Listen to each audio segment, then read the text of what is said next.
Welcome to Earth, Analyst, where the mysteries of the universe unfold softly like quiet echoes across the stars. Tonight, we step away from the familiar ground of Earth and drift into the vastness of space, where questions have lingered for centuries. Could civilizations exist on other planets? Could there be unknown worlds where minds, hearts, and societies evolved in ways we can only imagine? So close your eyes, breathe deeply, and allow the stars to carry you away. Tonight, as the universe unfolds in stillness, we will explore the thought of unknown civilizations on other planets, not as a question to be answered, but as a dream to be lived in the quiet immensity of the cosmos. There is a profound sense of possibility that stretches far beyond the limits of human imagination. As we look into the deep night sky, we see thousands of stars twinkling, but we know each one represents something far larger, an entire system of planets, moons, and perhaps even hidden worlds we have yet to discover. Within these endless expanses lies the tantalizing question: are we truly alone? The silence of the universe is both comforting and haunting, reminding us that while Earth teems with life, the cosmos beyond seems empty, and yet the sheer scale of it suggests that emptiness may only be an illusion, waiting to be filled with discoveries we cannot yet fathom. The thought of other civilizations, unknown and unseen, whispers through the stillness, calling to the deepest parts of our curiosity. Imagine drifting through the universe like a feather on an eternal breeze, carried past suns far larger than our own, through nebulae that glow with colors the human eye cannot fully perceive, and into systems where planets orbit quietly in the shadows. On one world, the air might shimmer with alien light. Forests of crystal might rise like frozen lightning, and beneath their branches, life might have evolved in forms beyond imagination. Perhaps there are creatures who look to their skies as we do, wondering if they are alone, dreaming if their voices might one day be heard beyond the stars. In this dreamlike wandering, we realize the vastness of creation makes room for countless possibilities, each more intricate and awe-inspiring than the last, each a reminder that the story of life is too grand to belong to Earth alone. As we move through this thought, a deep calm surrounds us. The universe is silent, but that silence is not empty.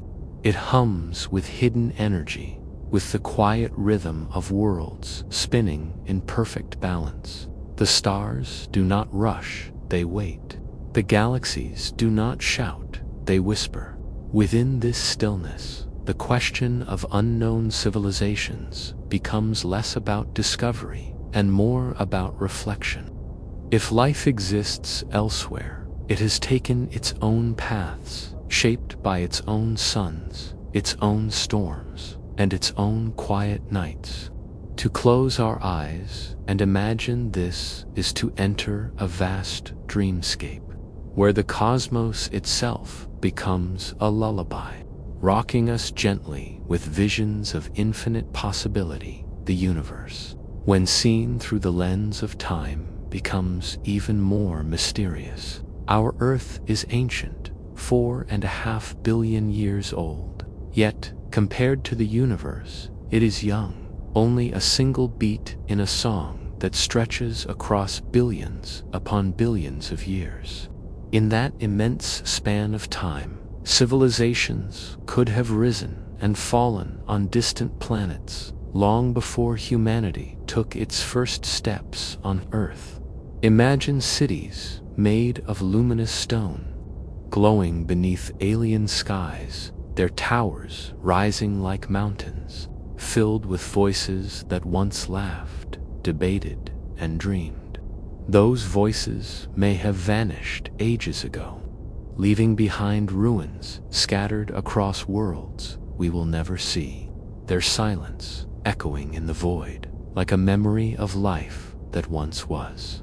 The cosmos could be a library of civilizations, their stories written in stardust, waiting for readers who may never arrive, and yet the possibility of civilizations still alive, still thriving somewhere out there, continues to haunt the human imagination. Perhaps around a distant red star, dim and cool, there is a planet covered in oceans that glow with their own light.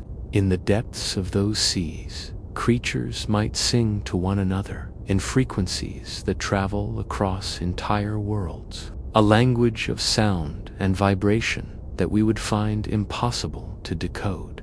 Above those oceans, on land shaped by forces we cannot comprehend, intelligent beings might walk, their technology not built of metal and glass, but of living organisms, intertwined with their planet in ways that show harmony rather than conquest. Such life would not only be unknown to us, it would be unimaginable, a reminder that intelligence itself can take endless forms as we drift further into this vision. The vastness of the unknown feels less like emptiness and more like an invitation. The night sky becomes a canvas painted with endless possibilities, each star a doorway to a story untold. The civilizations we dream of may not look like us, may not think like us, may not even live in the way we define life. And yet, in this boundless diversity, there may be something universal, the urge to wonder, the need to connect, the search for meaning beneath the stars. In that search, we may not be alone, for even in imagining, we create a bridge, fragile and gentle, across the cosmic silence. The stars above us are more than points of light. They are ancient beacons, carrying with them the weight of time, the memory of beginnings, and perhaps the quiet stories of countless civilizations that once gazed outward as we do now. Each star burns with a history far older than our planet, and around those stars, planets circle in a silence we can only imagine. Some of these worlds might be scorched and barren, but others may cradle oceans, valleys, mountains, and skies filled with colors unknown to human vision. If life has ever taken root there, it may have grown into societies that experienced triumph and loss, harmony and conflict, dreams and despair, much as we have. Yet, with distances so vast and ages so long, they might now be only echoes, civilizations that burned bright before fading away, leaving behind only ruins that crumble under alien suns. And when we stare into the darkness between the stars, we are not only searching for life that may exist now, but also listening for the faint ghosts of those who lived long ago. The thought itself is soothing, a gentle reminder that existence, no matter where it blooms, is fleeting and precious, drifting deeper into the dream of cosmic civilizations. Imagine a planet where intelligence evolved, not on land, but in endless seas that stretch from horizon to horizon, a world of liquid light under a pale sun. In those waters, beings glide with effortless grace, their bodies adapted to currents and tides, their minds tuned to the vibrations of waves and whispers that travel for miles.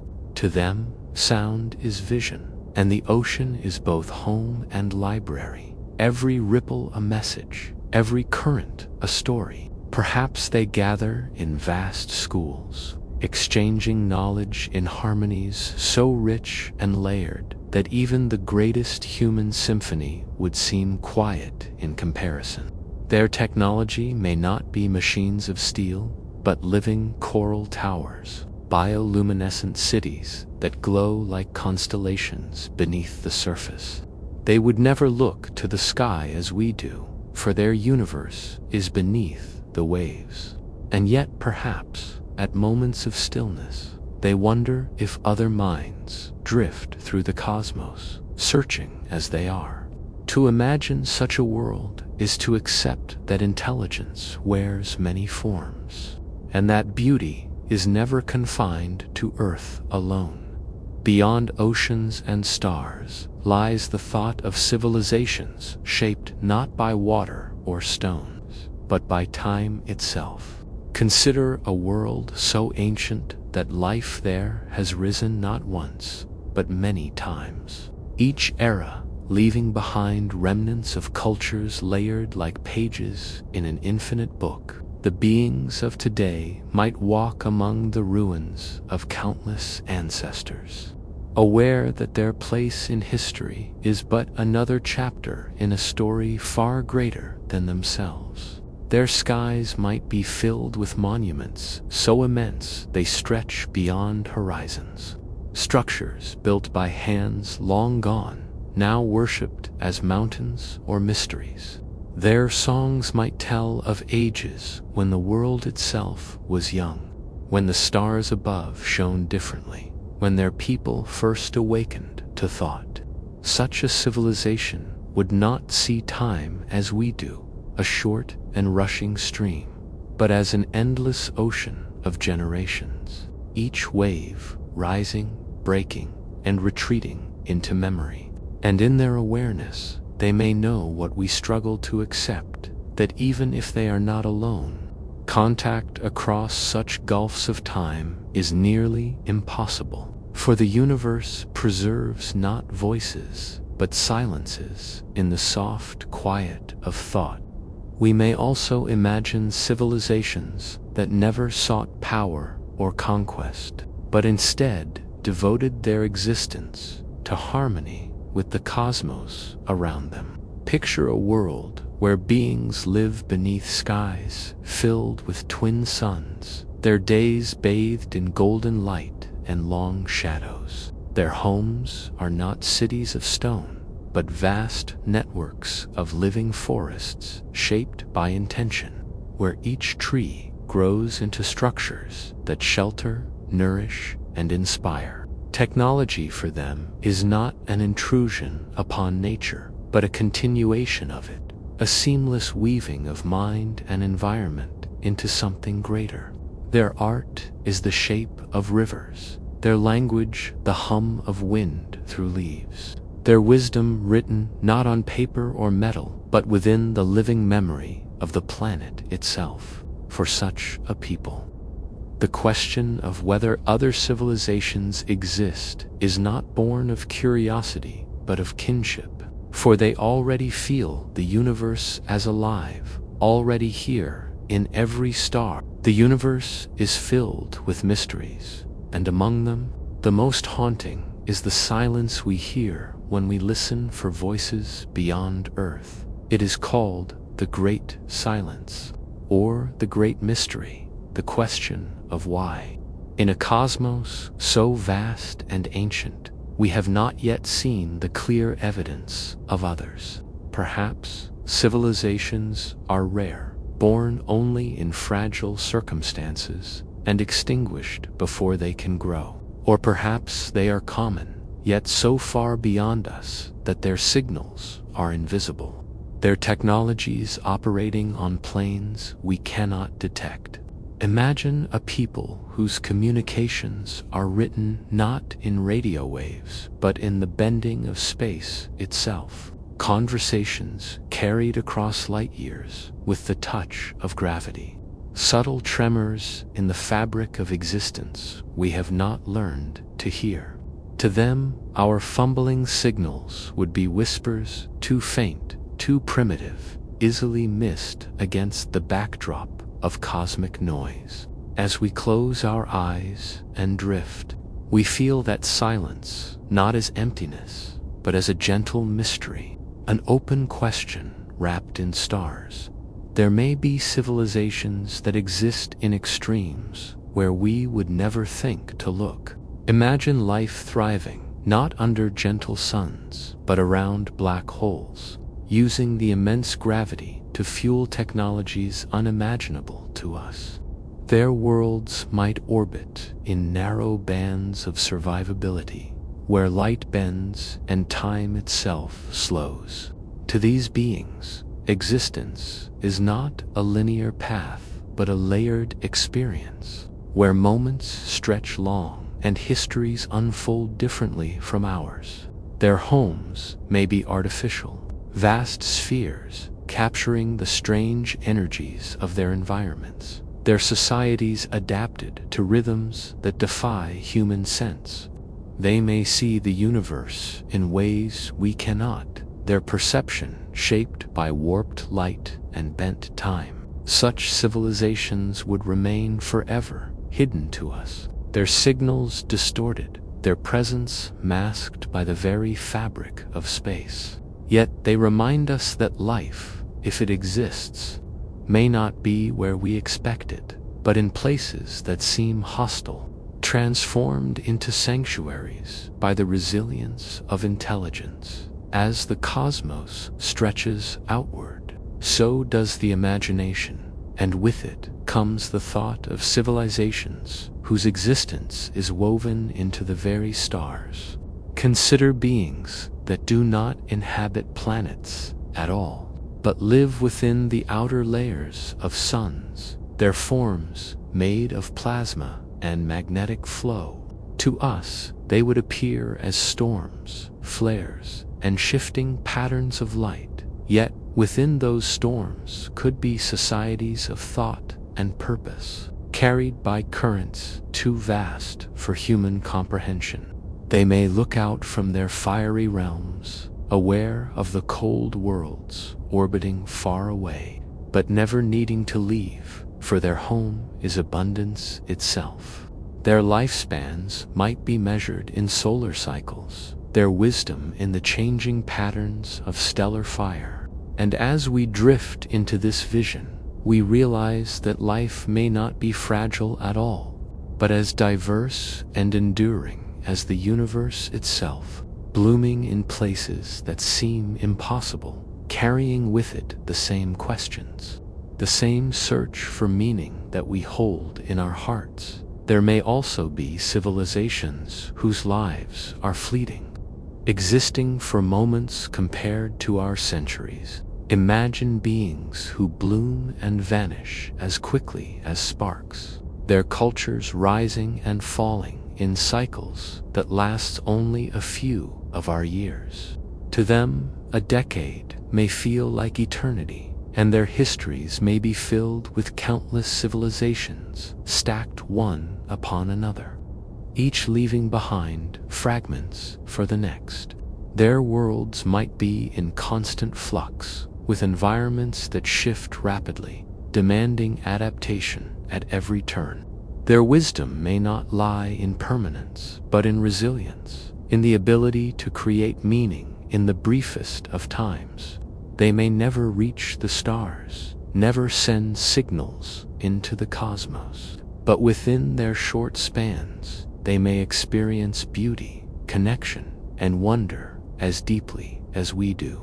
Their civilizations remind us that existence does not need to be eternal to be profound, and that life, however brief, is a miracle in the vast silence of space, and perhaps beyond the stars we see. There are civilizations who dream of us as we dream of them. Somewhere, a people might look to their skies, wondering if they are alone, building telescopes to peer into the darkness, listening for whispers they may never hear. Their children may ask the same questions ours do. Who are we? Why are we here? Are there others beyond the horizon of our world?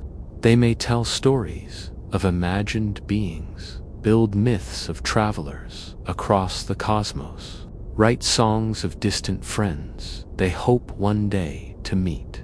In their wonder, they are not different from us. for curiosity may be the thread that unites all intelligence. To imagine them is to see ourselves reflected in the mirror of possibility, and in that reflection lies a comfort deeper than knowledge, the sense that, even in our solitude, we are part of a shared longing written into the very fabric of life, in the great expanse of space. There may be civilizations that live not in isolation, but in harmony with others, forming vast networks that span multiple worlds. Imagine star systems where travel between planets is as natural as walking from one village to another, where societies have learned to share knowledge, resources, and wisdom across light years. Their cultures may be braided together like strands of light, each world adding its own song to the chorus of existence. Perhaps their histories are filled not with conquest, but with cooperation, their progress measured not in weapons or walls, but in bridges of understanding. Such civilizations remind us of what humanity dreams to become, a people not divided by borders, but united by the wonder of the stars. And as we close our eyes to this thought, we hear the quiet hum of possibility, like the faint vibration of a universe always leaning toward connection. There may also be civilizations that live in constant motion, never settling on any one world, but instead drifting through the cosmos on ships so large they are more like floating continents. These nomadic societies might have abandoned planets long ago, choosing instead to follow the paths of comets, to sail the winds of solar radiation, to wander endlessly in search of new horizons. Their homes would be ever shifting, their lives shaped by the journey itself rather than any single destination. For them, the stars are not distant dreams, but familiar companions, guiding them as they move across the galaxy.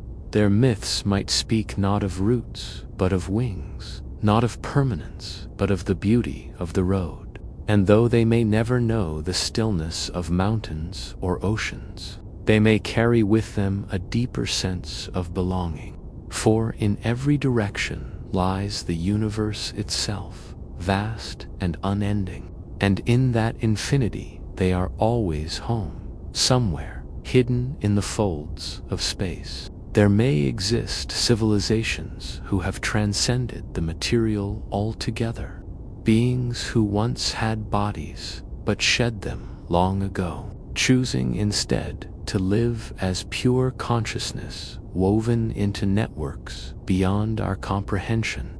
They might drift through the universe, not as individuals, but as vast collectives, their thoughts interwoven like the stars in a galaxy, each spark of awareness part of a greater whole. Their societies may not build cities or monuments, but their beauty would lie in the harmony of thought itself, in the endless exchange of ideas flowing across minds without words. To us, they would be invisible, undetectable, yet their presence may ripple quietly through the universe, a background hum of awareness that touches everything without being seen. To dream of them is to imagine a kind of peace beyond understanding, a life where loneliness is impossible, for every being is forever part of the whole. Civilizations may also exist in places we overlook within the atmospheres of gas giants,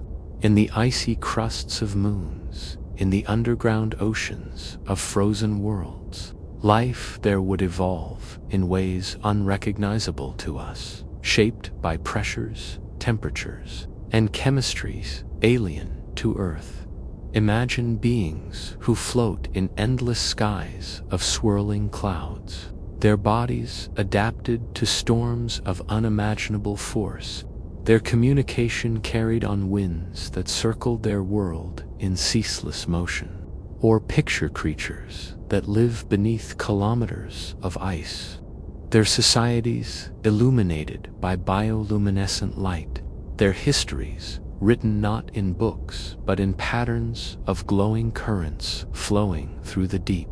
These civilizations may never see stars, may never look outward, but their lives would be no less meaningful, their existence a testament to the resilience of life in all its forms. And in imagining them, we remember that the universe does not limit itself to one design. It creates endlessly, joyfully, in infinite variation. And finally, we may dream of civilizations that are far older than our own, so ancient that they seem eternal, their wisdom spanning ages we cannot imagine. They may have witnessed the birth and death of countless stars, recorded the slow turning of galaxies, and seen worlds like ours rise and fall again and again. To such beings, humanity would be as young as a spark, fragile and untested, yet full of potential. Perhaps they watch us quietly, waiting for us to grow, to learn, to join the greater chorus of existence. Or perhaps they remain forever distant, their concerns beyond our comprehension, their stories written in languages older than light itself. Yet, even if we never meet them, their possibility fills us with awe, reminding us that the universe is vast enough to hold wisdom beyond measure. And as we drift into this thought, the stars above feel less like strangers and more like ancient companions, keeping their secrets in silence, yet sharing their presence with anyone willing to look up, And still, as we let our imagination drift farther, we arrive at the idea that civilizations may exist in forms we could never recognize. They may not build, speak, or even move as we do. They might not be bound to bodies at all. Consider a civilization of pure energy, living within the magnetic fields of giant planets, shimmering as vast auroras that dance across skies we could never breathe. To them, thought may be instantaneous, communication faster than lightning. Their entire society existing as patterns of light woven into the fabric of fields invisible to our senses. Or perhaps in clouds of gas surrounding a newborn star, microscopic intelligences drift together, forming vast collective minds that think in ways no single human ever could. These beings would not leave behind temples or monuments, but the beauty of their civilizations would lie in the unseen harmony of thought. To contemplate such life is to embrace wonder, to accept that intelligence is not a single shape, but a spectrum as infinite as the cosmos itself. And in that acceptance, we find rest in possibility. When we gaze into the night sky, it is easy to feel small, but the truth is that we are part of something so vast and ancient that our minds can scarcely contain it. Imagine a civilization that grew beneath the light of a star much older than our sun, a people who have seen their star wax and wane, growing dim as it reaches the end of its life. For them, time is not measured in centuries or millennia, but in the steady rhythm of stellar change. They would know that all things end, even the suns themselves, and their culture may be built on acceptance rather than resistance. Perhaps they learned not to fear the fading of their light, but to embrace it, passing down stories of renewal, migration, and endurance. Their monuments might be observatories carved into the rock of moons, where they track the slow death of their star, not as tragedy, but as destiny. To them, the cosmos would be both cradle and tomb, And yet, within that truth lies a beauty humans can barely understand. The serenity of those who have accepted the vast cycles of creation and destruction far across another corner of the universe. Perhaps civilizations thrive beneath skies filled not with one sun, but with many. Picture a world in a binary or even trinary star system, where dawn is a dance of shifting lights and sunset never fully arrives. The beings of such a world would live under constant illumination, their days filled with hues of gold, red, and blue as stars overlap in endless combinations. Their lives might be adapted to cycles we cannot imagine, where multiple seasons intertwine, each tied to the movement of different suns. Their myths might tell of the birth of their skies, their art might capture the endless blending of colors, and their wisdom might be rooted in the balance of multiple forces pulling at once. A civilization born here might never know darkness as we do, but in its place they may dream of shadows, inventing stories of night the way we invent stories of eternal day. In their longing for what they cannot have, they would resemble us, and in that reflection, we would find kinship even across the stars. There is also the possibility of civilizations that are not confined to planets at all, but who long ago left their homes to live among the stars themselves. Imagine vast stations built around suns, harvesting their light with immense structures so large they rival planets. To these beings, their star is not simply a source of life, but the heart of their existence, a constant companion, providing the energy they require. Their societies might be fluid, moving between worlds and structures as casually as humans once moved between villages. To them, planets are not homes, but memories, places once inhabited. Their children grow up seeing space itself as natural, their skies filled not with clouds, but with the glow of cosmic dust and the shimmer of nearby galaxies. Such beings might one day wander near our system without ever noticing us, their existence so far removed from planetary life that our world of oceans and mountains would seem quaint, almost primitive. And yet, to dream of them is to imagine what humanity itself might become.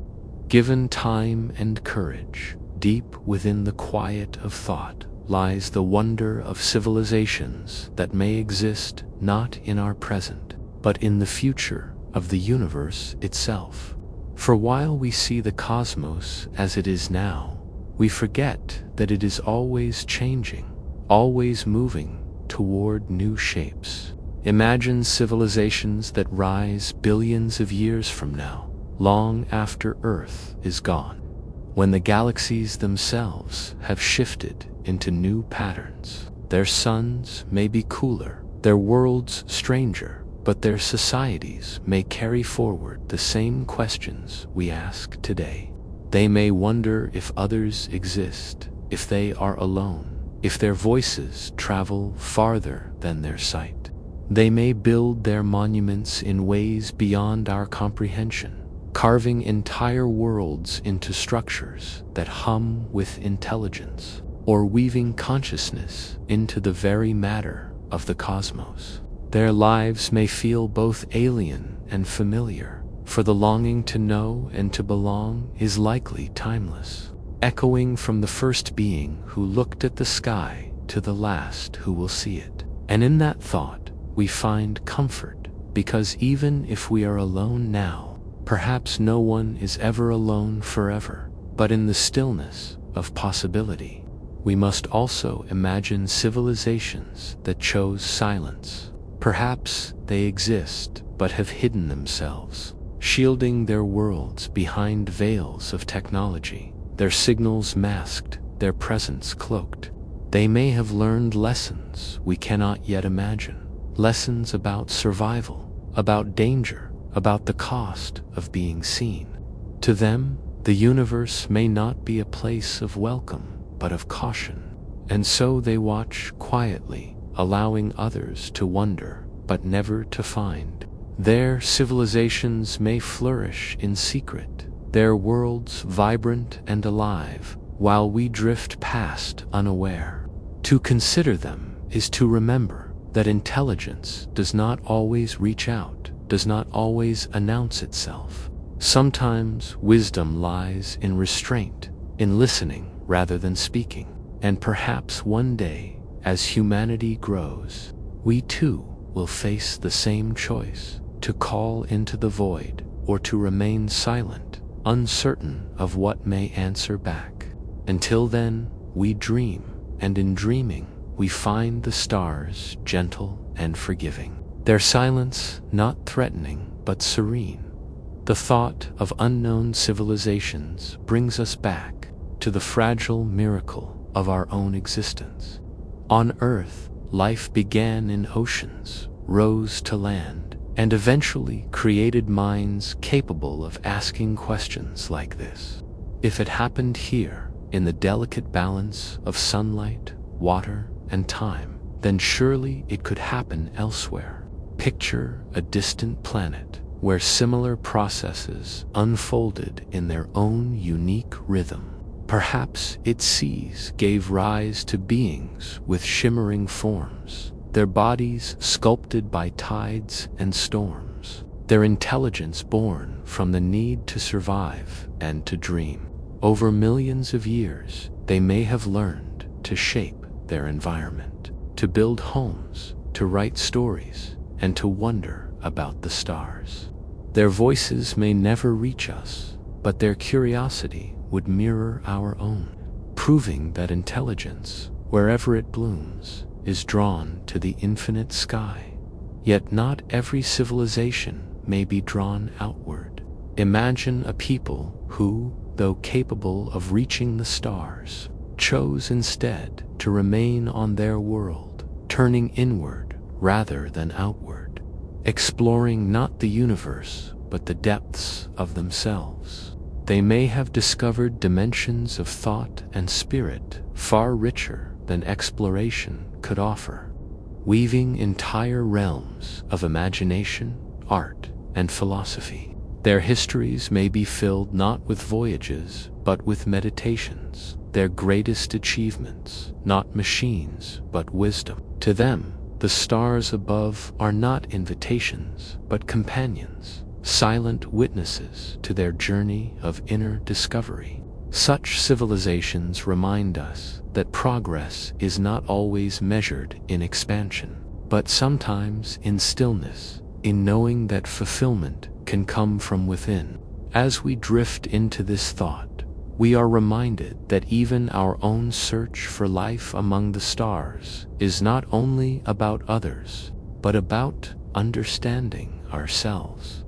Then there are civilizations that may no longer exist, their ruins scattered across alien landscapes, silent reminders of what once was. Imagine walking through the remains of a city on a distant world, its towers broken, its roads overgrown with alien flora, its skies empty of the voices that once filled them. Perhaps they fell to disaster, to war, to time itself, as all things must. Yet, even in their silence, there is beauty in the structures they left behind, in the echoes of their songs, in the stories written into the stones.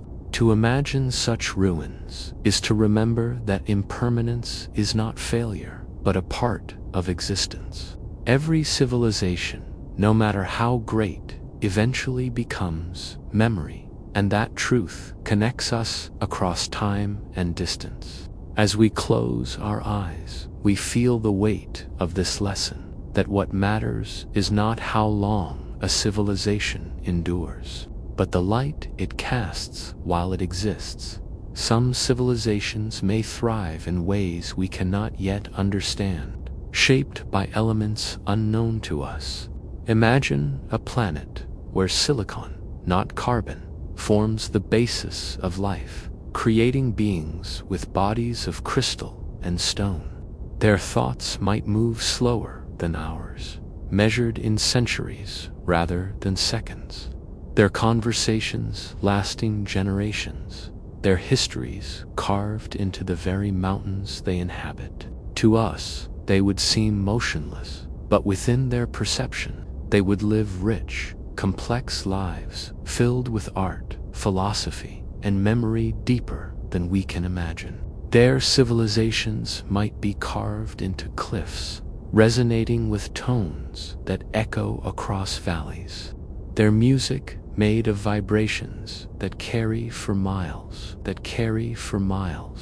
They would not rush, for their lives would be long, their sense of time patient and enduring. To think of them is to realize that life may not only exist beyond Earth, but may live in forms so strange, so unlike us, that we would pass them by without recognition. And perhaps there are civilizations that have already walked among the stars, far older than we are, and long gone now.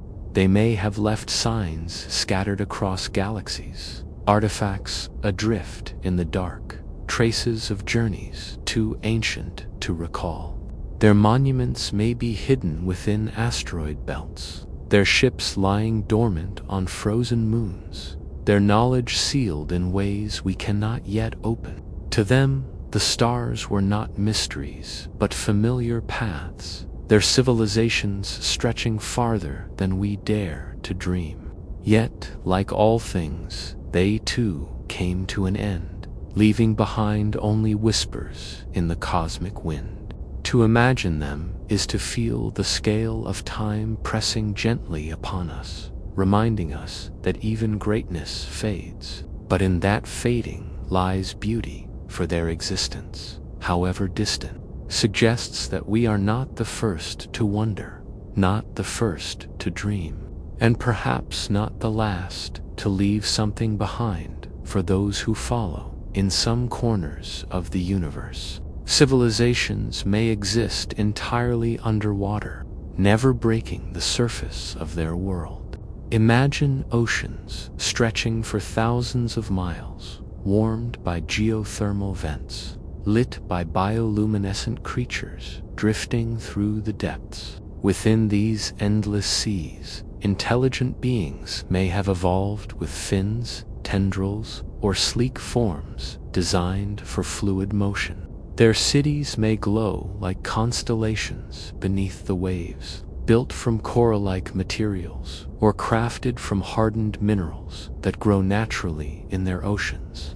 Instead of fire, they may use heat from volcanic vents, and instead of writing, they may communicate through patterns of light, sound, or chemical signals carried by currents.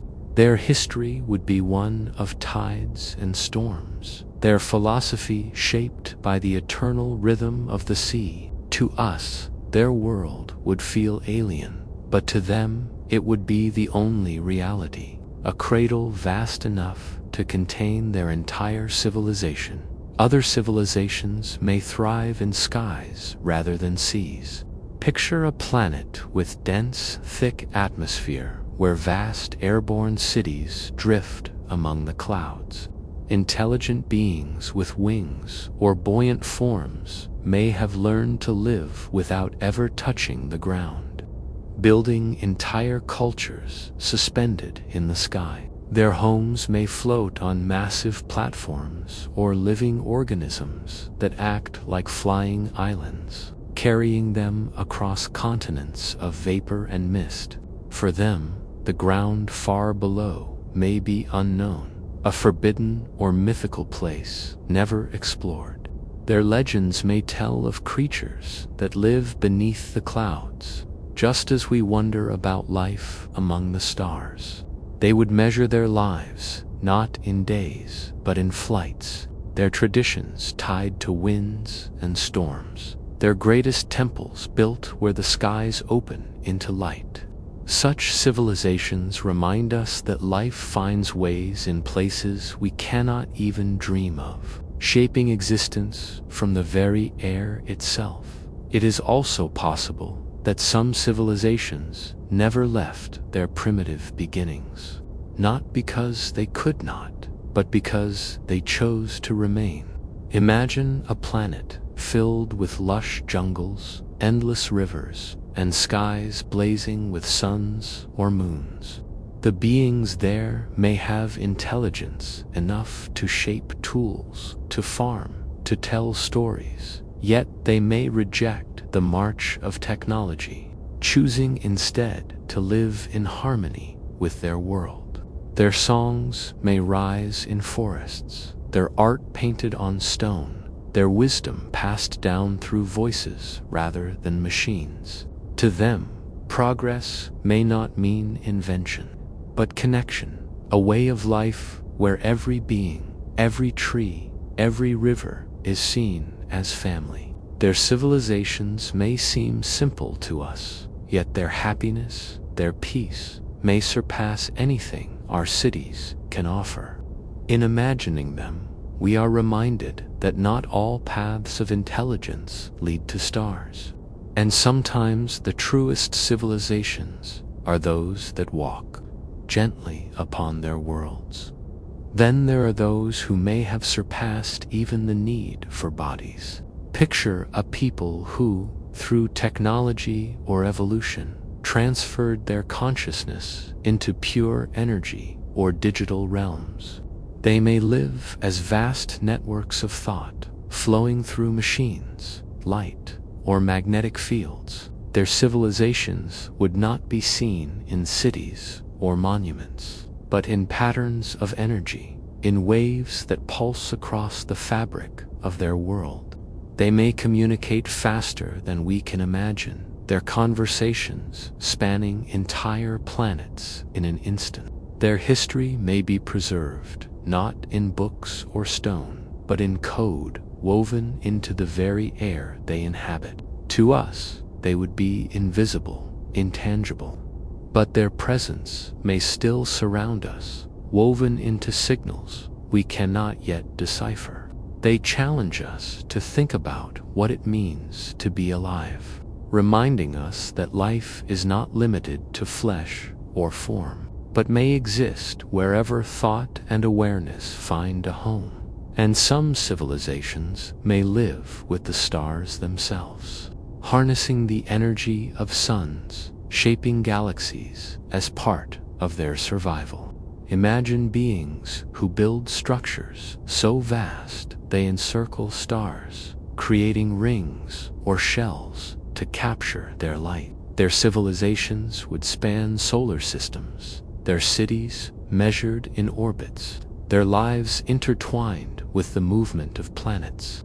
They may not even live on worlds as we know them, but within colossal constructs of their own design, feeding on the power of fusion and flame. Their stories may be carved into the arcs of energy that sustain them, their cultures reflecting the rhythm of stars rather than the turning of days.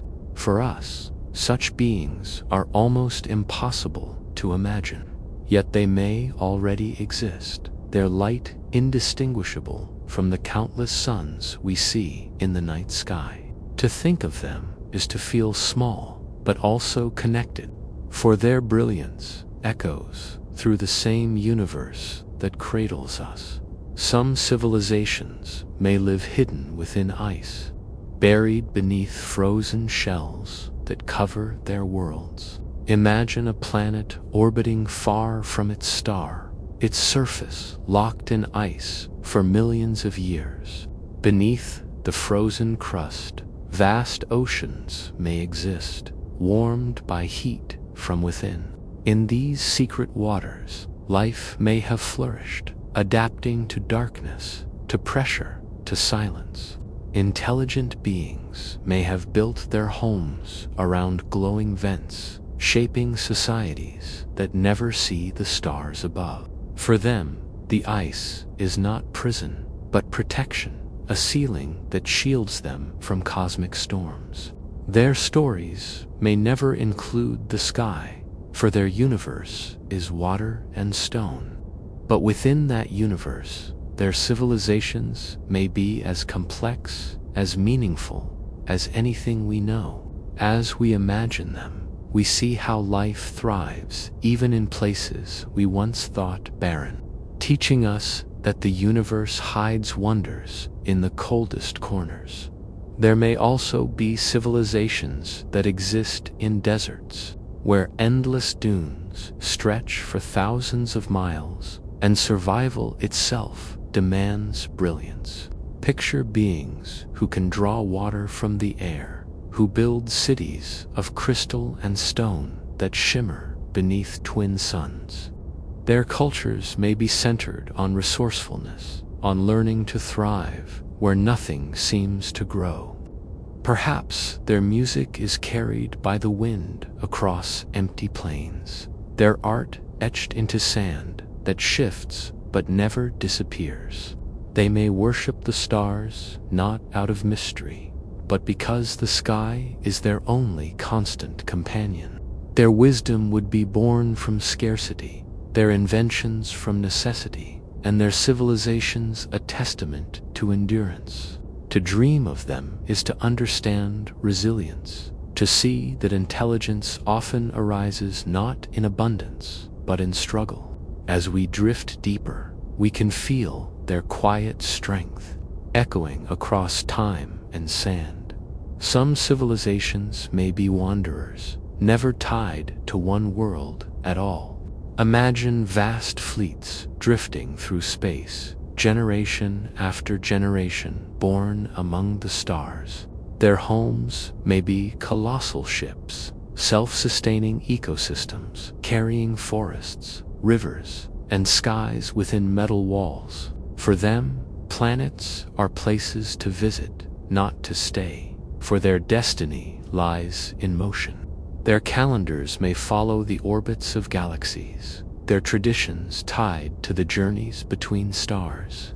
They may tell stories of worlds they have passed, of suns they have seen rise and fall, their history measured in light years. Such civilizations would live in eternal travel, never pausing, never settling, yet finding meaning in the journey itself. To picture them is to imagine freedom on a scale we cannot fathom, a life where home is not a place, but the endless road of the cosmos.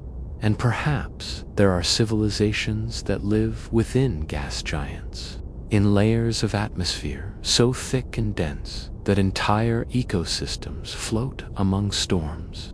Picture massive beings shaped like sails or balloons, drifting endlessly in skies of orange and blue, their bodies buoyed by gases lighter than air. Their civilizations may not build in the way we do, but exist as great colonies, moving in harmony, communicating through sound waves carried by storms. They may harness lightning for energy, navigate the shifting winds as others sail oceans, and measure time not by sunrise, but by the great cycles of storms that rage for centuries. To us, their world would seem uninhabitable, but to them it would be paradise, vast and infinite, filled with life beyond our understanding. They remind us that the universe's possibilities stretch far past the limits of Earth. Finally, consider civilizations that live in twilight worlds, planets locked with one side facing their star and the other lost in eternal night. Between the blazing heat of the day and the freezing cold of night lies a narrow band, a twilight zone, where life might thrive. Imagine beings who live in this balance, shaping cities in the gentle glow of everlasting dusk. Their cultures may be built around the concept of balance itself, their philosophies drawn from the harmony between extremes. To them, light and dark are not opposites, but companions, guiding their understanding of existence. Their civilizations may stretch like ribbons across their planet, winding through valleys where dusk never changes. As we imagine their lives, we are reminded that even in extremes, life finds a way, and in that way, civilizations bloom, each one a testament to the creativity of the universe. Some civilizations may live in eternal storms, on worlds where lightning cracks the sky endlessly and thunder rolls without rest. Imagine a people who see the storm not as danger but as life itself, harnessing energy from its ceaseless fury. Their homes may be carved into mountains to withstand the winds, their technologies shaped by the need to store and channel the power around them. Their music might echo the rhythm of thunder, their myths filled with the dance of lightning across dark skies. In such a world, survival would demand constant vigilance, yet also ingenuity, for the storm would not only threaten but provide. Their civilizations may teach us that chaos can be teacher as well as destroyer, and that in turbulence, beauty and strength can be born. As we picture them, we feel the deep rumble of their world's heartbeat, steady and eternal. Other civilizations may rise within rings of planets, living not on a surface, but within countless small moons and asteroids circling a giant world. Imagine families, tribes, and nations spread across thousands of fragments, each rock a home, each moon a city. Their history would be one of connection, their survival based on travel, trade, and communication between countless small communities. Instead of oceans, they would have void. Instead of roads, paths of light and orbit. Their cultures would value cooperation, for no single rock could sustain them for long. They may weave stories of unity across distance, their civilizations becoming a living network, scattered yet whole. For us, their world would feel fragmented, but to them it would be one great body, a civilization stretched across the sky, bound by invisible threads of shared purpose. There may also be civilizations so deeply tied to their stars that they worship light itself. Picture beings who grow, who think, who live only in brilliance, their bodies shaped to absorb and thrive on constant sunlight. Their cities might gleam like mirrors, designed to catch and bend rays into sacred patterns. Their art could be entire landscapes carved into fields of glowing minerals, lighting up their world like lanterns. Their stories may describe the star, not only as origin, but as eternal parent, guiding them through time. For them, night may be a mystery, a concept as strange as alien life is to us. Their civilizations may embody radiance, reminding us that to live is also to be nourished, and that civilizations, like stars, shine brightest when they reflect the light around them. Some civilizations might live on planets forever, covered in forests, where trees tower higher than mountains and stretch across continents. Imagine beings who never see open sky, their lives spent in the shade of leaves so vast that they form entire worlds of their own. Their cities might be carved into trunks, their homes suspended among branches, their philosophies shaped by the endless cycles of growth and decay around them. To them, the forest is not backdrop but destiny, every root and leaf a part of their existence. They may communicate through echoes that ripple through wood, or by scents carried in the air, forming languages of harmony unknown to us. Their civilizations would teach us patience, for trees do not rush, and neither would they. To picture them is to feel the calm of green, the silence of a life rooted yet thriving, stretching endlessly upward. And then there are civilizations that may exist within darkness itself, thriving without the need for light. Imagine a world where no star rises, where only the faint glow of distant galaxies filters through. Beings there may have evolved senses beyond our comprehension, able to navigate through sound, through touch, through currents invisible to us. Their cities might pulse with vibrations, their art built from resonance, their communication carried in frequencies too low or too high for human ears. They may not even understand the concept of vision, for their entire existence would be shaped by other senses.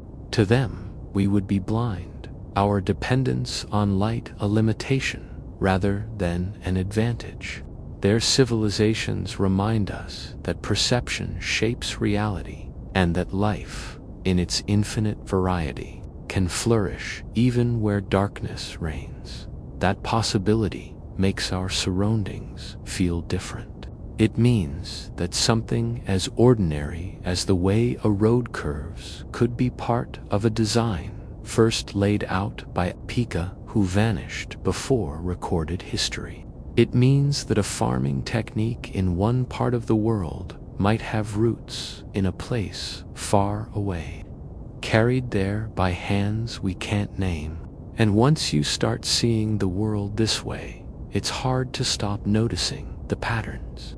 A symbol carved into stone in one country looks almost identical to one found thousands of km away.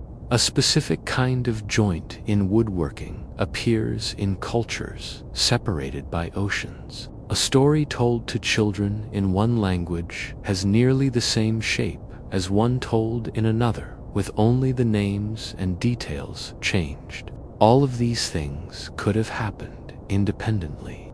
Of course, human beings often come up with similar solutions to similar problems, but sometimes the similarities are too precise to ignore.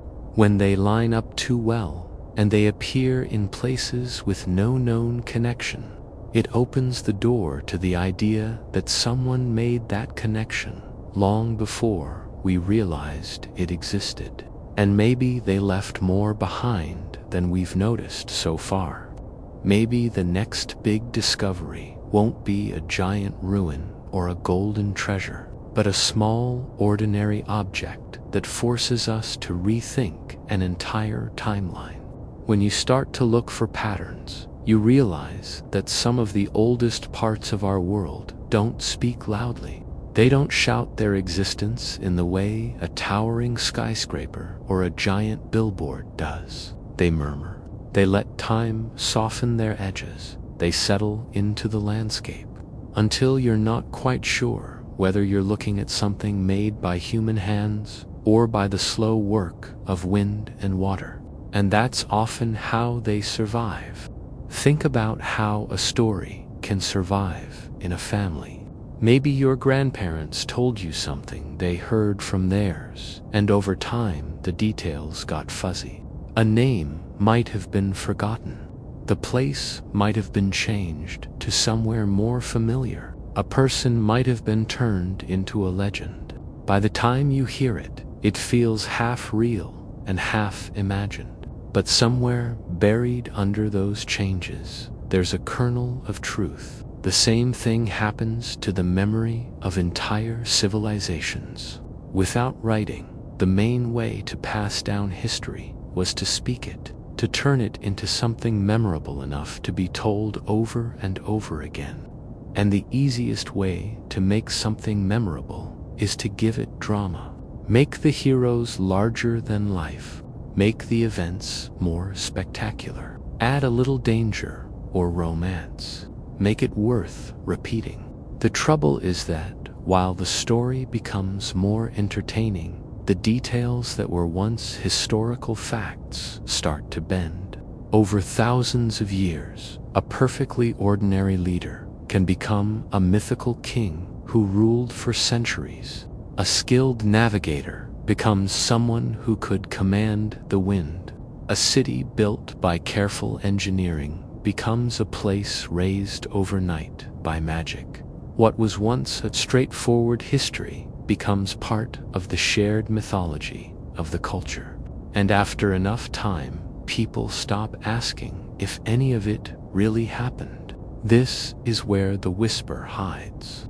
Not in the parts of the story that are too fantastical to believe, but in the pieces that feel strangely practical. The parts that don't need magic to work, but seem oddly advanced for the time. Details like knowing when the rainy season will start, or how to predict an eclipse, or how to build something that will last for centuries without collapsing.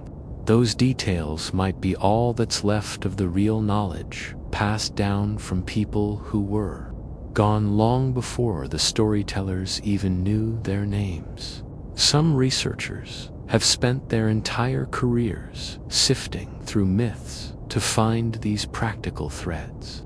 They compare stories from different parts of the world, looking for similarities that shouldn't be there.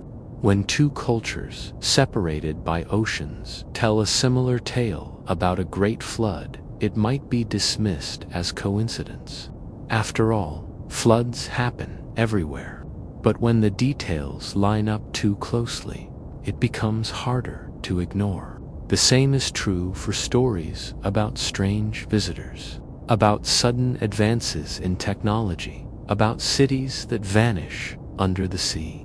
In some traditions, there are stories of beings who come from far away, teach important skills, and then disappear. Sometimes they're described as gods, sometimes as wise strangers. Sometimes they have no description at all, only that they were different. These stories might be pure invention, or they might be the distant memory of contact with a group who had knowledge others didn't have yet. There's also the way certain symbols appear in places with no known connection. Spirals, for example, show up in art from ancient Ireland, in the petroglyphs of the American Southwest, and in the carvings of the Pacific Islands. Maybe the spiral is a natural shape for the human mind to create. It mirrors the patterns of shells and whirlpools and galaxies. But maybe it's also something that traveled from place to place long ago. Language itself can hold whispers. A single word in one language might have a twin in another, spoken thousands of kilom away with a meaning that hasn't changed much. Sometimes these similarities are explained through known trade routes or migrations. Other times, the link is harder to trace.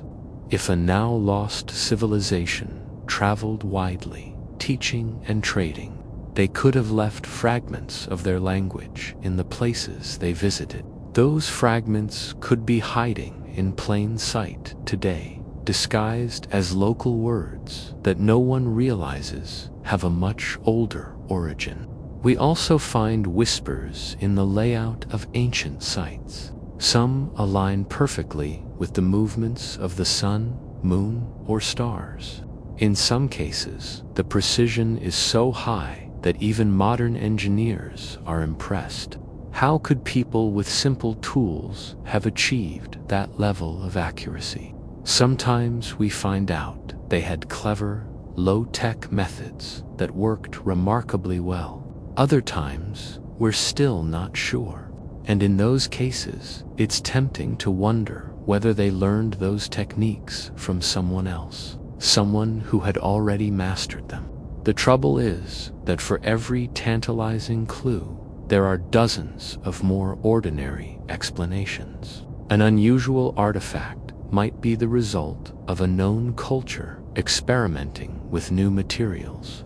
A symbol found in two distant places might have been invented separately. A story about a vanished city might be a metaphor for something else entirely. And so the idea of an unknown civilization remains just that, An idea, unless enough pieces appear to connect into something more solid. Still, the number of unexplained pieces grows slowly. Every year, new discoveries challenge our timeline. A site turns out to be thousands of years older than we thought. A tool shows up where it shouldn't be. A genetic study suggests contact between populations that were supposed to be isolated. These aren't wild fantasies.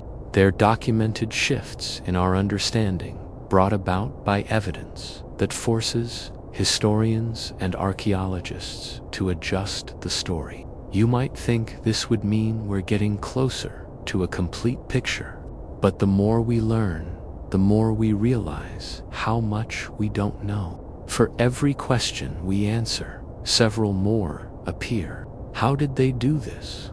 Why did they leave that? Where did they go? Sometimes the answer could be simple. They didn't vanish. They just became part of the cultures that came after them. Their name might have disappeared, but their knowledge lived on. In other cases, they might have been wiped out by disaster, floods, earthquakes, disease, leaving only survivors who couldn't maintain the same level of technology. And then there's the possibility that they deliberately erase themselves from history. Maybe they left because they wanted to. Maybe they hid their presence because they believed it was safer for those who came after them too. Think the knowledge was their own. It's hard to imagine why anyone would choose to vanish. But there are hints in our own history that sometimes people walk away from what they've built. There are abandoned cities from known cultures that were left intact with no signs of war or disaster. The people simply moved on. If an unknown civilization once did the same thing, the only record might be what they left behind. And if they didn't want to be remembered, maybe they made sure that record was hard to find. What's striking is how much this idea changes the way we look at familiar things. It means that what we see as the beginning of a culture story might actually be the middle. It means that the great leaps forward in technology might have been steps back toward something that was once common knowledge. It means that the myths we think of as entertainment might be holding on to pieces of real history. And if that's true, then every ruined wall, every half-buried tool, every strange word in an old language becomes more than just a curiosity. It becomes part of a larger puzzle. When we think about puzzles, we imagine all the pieces in a box ready to be assembled. But with history, most of the pieces are missing. Some are in the wrong box. Some are so worn down you can't tell where they fit. The whisper before history is like the picture on the puzzle box that's been faded almost to nothing. You can still make out shapes, maybe a bit of color, but not enough to be sure what the whole thing looks like. And yet the faint outline is there. We just have to decide whether we're willing to look closely enough to see it, and whether we're ready for the possibility that the picture is nothing like the one we thought we were building. It's a question that can arrive quietly, without warning. You might be standing in a museum looking at something so old it barely seems possible, or walking past a weathered stone in the middle of nowhere, and suddenly the thought appears: who came before us? Not just in the sense of our immediate ancestors, but before the ones we think of as the first builders, the first farmers, the first navigators who shaped the path before recorded history began to keep track. Most of the time, we answer it in the way we've been taught. We think about the earliest civilizations we've named: the Sumerians, the ancient Egyptians, the Indus Valley people, the early dynasties of China. We imagine the first city walls rising, the first ships setting out from sheltered bays, the first tools made from metal instead of stone. but that's only the story we've been able to piece together from what survived. It's the record after the record began. It doesn't mean nothing happened before that. Archaeology has shown us again and again that the human story stretches back further than we assumed. There was a time when the idea of people building monuments thousands of years before Egypt was considered impossible. Then we found them. Sites that predate the pyramids by millennia, built with skill that shouldn't have been possible for supposedly simple societies.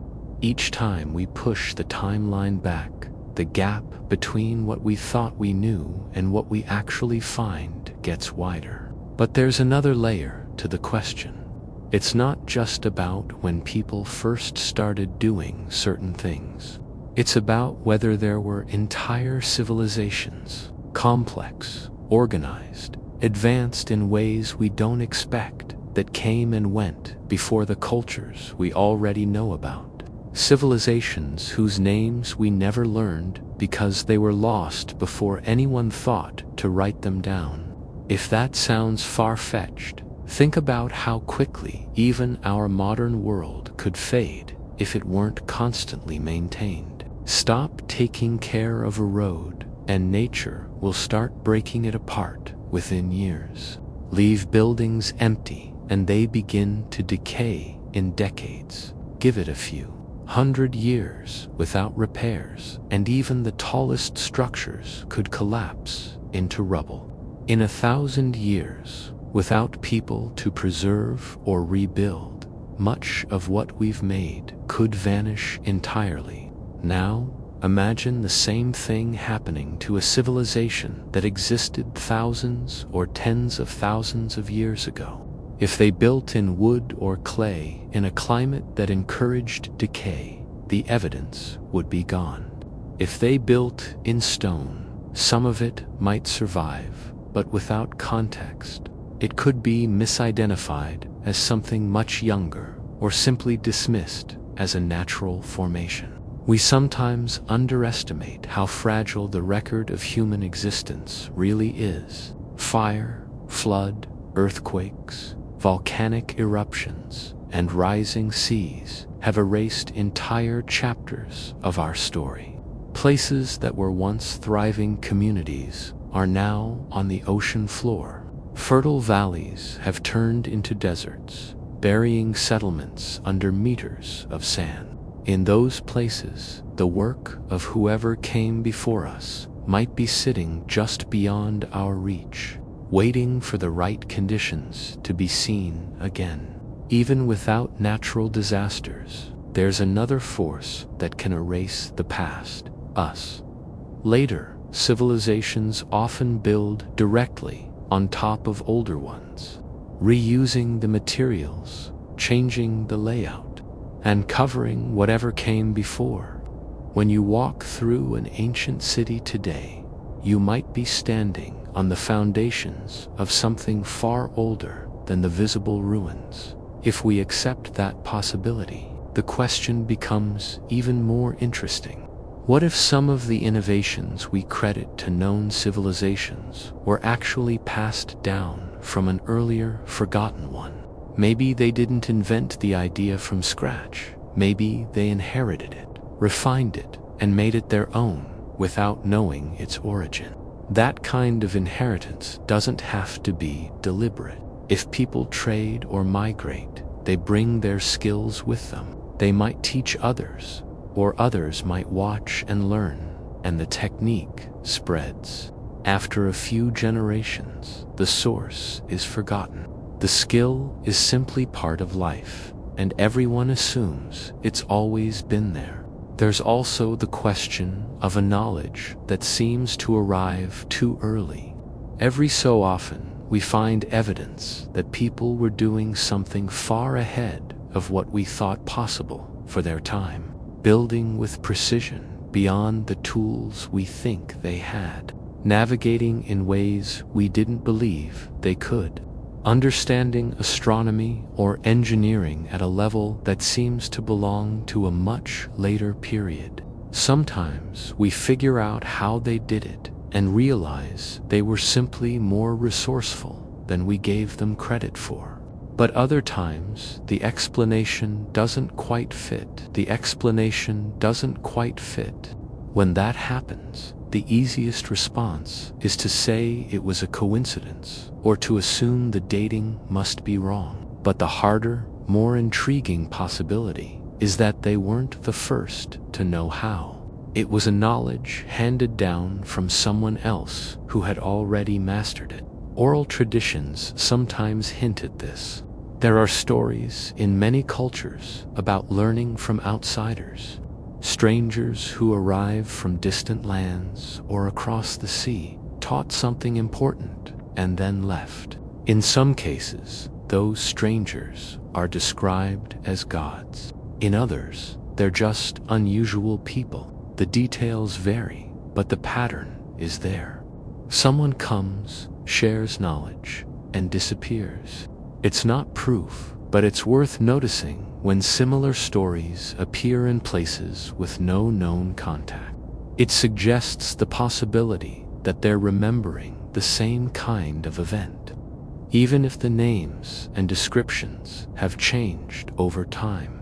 We also have to think about the gaps in the record. For every ancient site we've uncovered, there are countless more still hidden. Thick jungle can hide stone walls and pyramids for centuries. Shifting sands can cover entire cities. Ice can lock away settlements that once sat in green valleys. The ocean can claim everything along a coastline in a single rise of sea level. Some of these hidden places will eventually be found, just as we've uncovered lost cities in the past. Others might remain unreachable, but the fact that they exist means our current understanding is based on a fraction of the whole picture. And if that's true, then asking who came before us isn't just an idle thought. It's a real question with real weight, because whoever they were, their lives shaped the foundation we're standing on now. Maybe they didn't think of themselves as remarkable.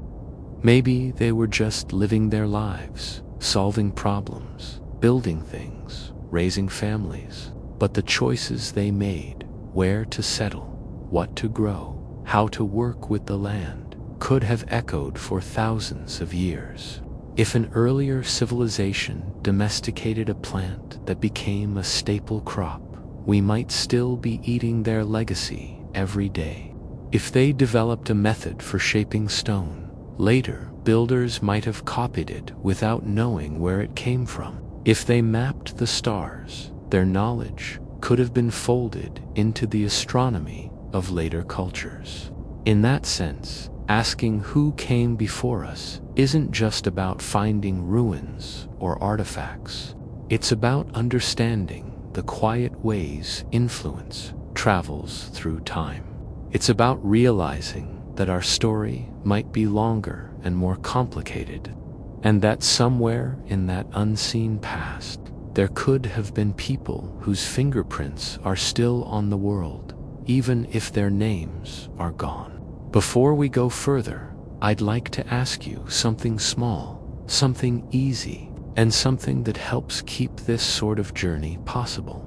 If you're enjoying this slow drift through questions that don't demand immediate answers, if you like wandering through ideas that stretch beyond what's written in history books, it would mean a lot if you gave this video a like or maybe subscribed. It's a small gesture, but it helps more than it looks.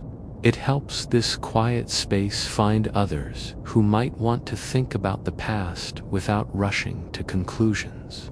I'm not asking for it because numbers matter here in the way they do in most places. I'm asking because the more people who join in, the richer these conversations can get. The more minds considering the same questions, the more perspectives there are. Sometimes it's the smallest comment from someone in a completely different part of the world that changes how you think about something. Sometimes it's hearing from someone who's lived near an archaeological site their whole life and has seen things that never make it into research papers.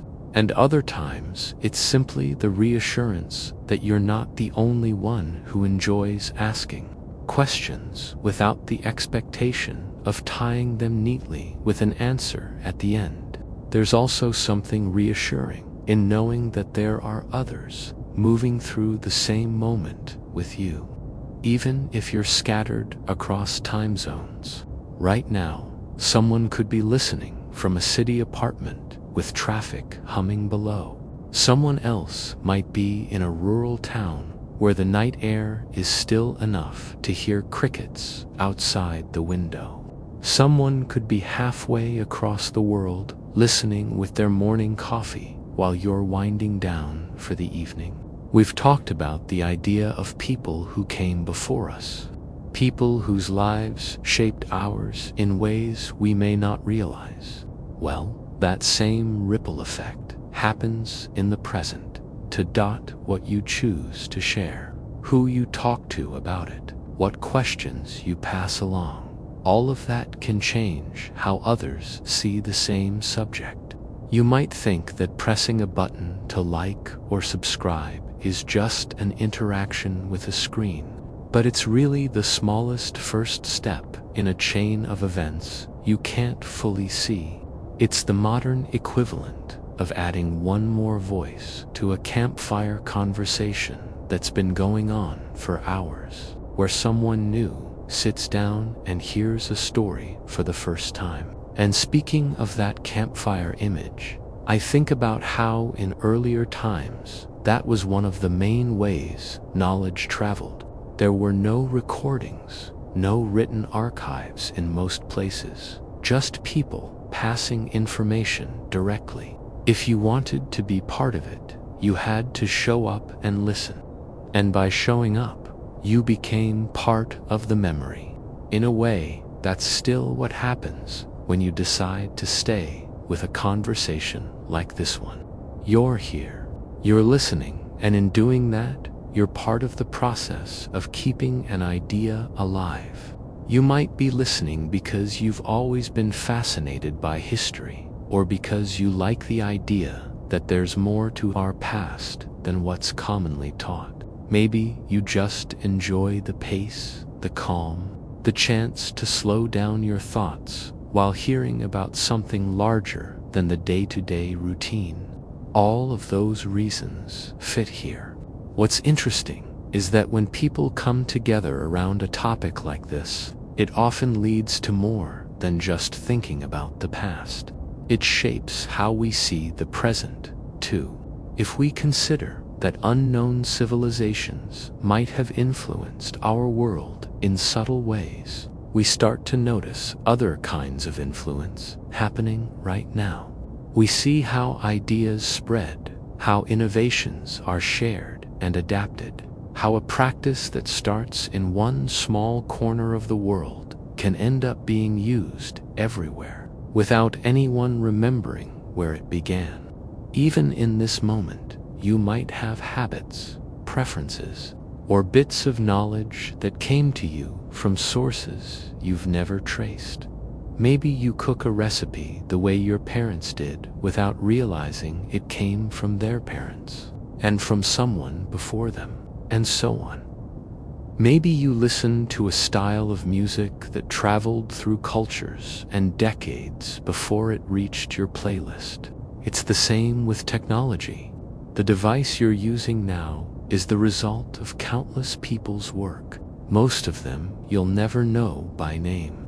And that's part of why I think these conversations matter. When we open ourselves up to the possibility that our world is built on the foundations of people we've forgotten, we also open ourselves up to appreciating the unseen contributions happening all around us. We start to realize that the present isn't just happening in isolation. It's part of a much longer chain, and what we do now will eventually become part of someone else's starting point. There's a reason I'm bringing this up before we get into the details of the mystery itself, because once we start digging into the possibilities, it's easy to get caught up in the specifics. The artifacts, the sites, the theories, those are important, but they're easier to understand if you already have a sense of how influence can work invisibly over long stretches of time.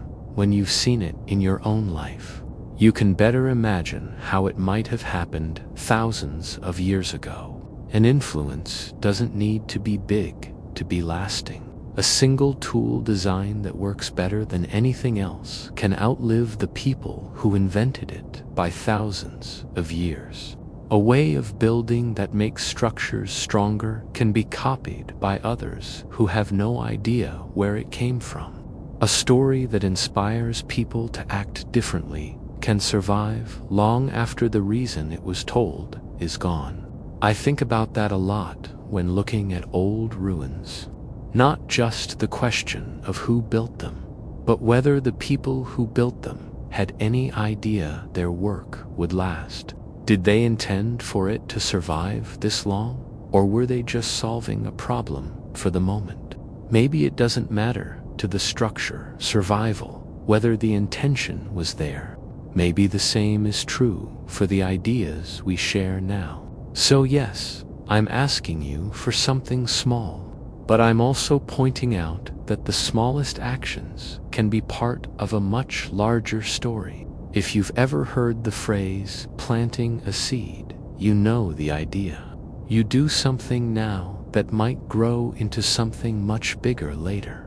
The thing is, you rarely get to see the full result, but that doesn't mean it's not worth doing.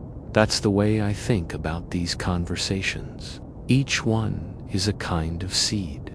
Each person who hears it takes something different from it. Some might pass it along to someone else. Some might think about it quietly for a while before it connects with something else they've read or experienced. Some might forget about it completely until years later when something reminds them. There's no way to predict it, but the process is always happening. And now that you're here, you're part of it. Whether you've just arrived or you've been listening for a while, you've stepped into a moment that connects you to all the other moments this conversation has existed in. And the people who might come to it later will be connected to you even if you never meet. It's not unlike how we think about those earlier civilizations. We don't know them, but we live in a world they helped shape.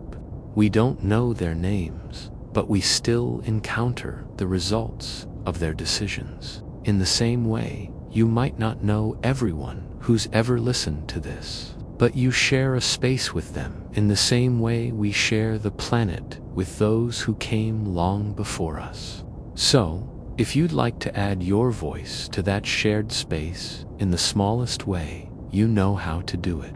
And once that's done, we can turn our attention fully to the trail ahead. The scattered clues, the strange patterns, the unanswered questions that might lead us closer to understanding whether such a civilization existed at all. When we start looking for the past, we like to imagine it as something clean and complete. In our minds, the archaeological record feels like a carefully organized archive, each event stored neatly where it belongs. But in reality, it's nothing like that. It's more like a box of fragments, most of them missing, many of them jumbled together, and a good number of them so damaged that you can't tell what they once were. The story we build from those fragments is always partial, always stitched together from whatever's available at the time. And that means there are shadows, places where something should be but isn't, gaps where an event clearly happened but no evidence has survived to explain it.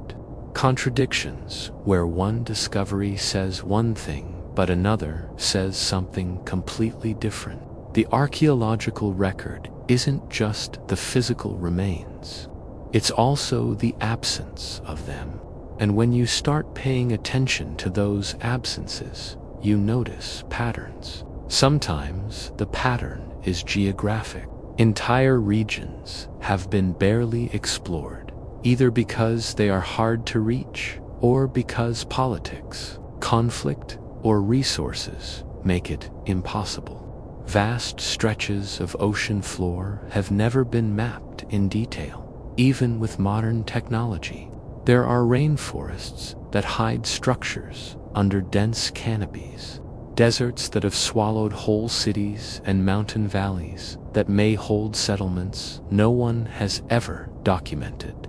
In those unexamined spaces, the possibility of finding something that changes the story is always there. Sometimes the pattern is chronological. There are periods in the timeline where the evidence seems to thin out, even though there's no reason to think people weren't living and building at the time. A few scattered objects might survive, a tool here, a shard of pottery there, but nothing that explains how those people lived, how they organized themselves, or where they came from. And then there are the anomalies.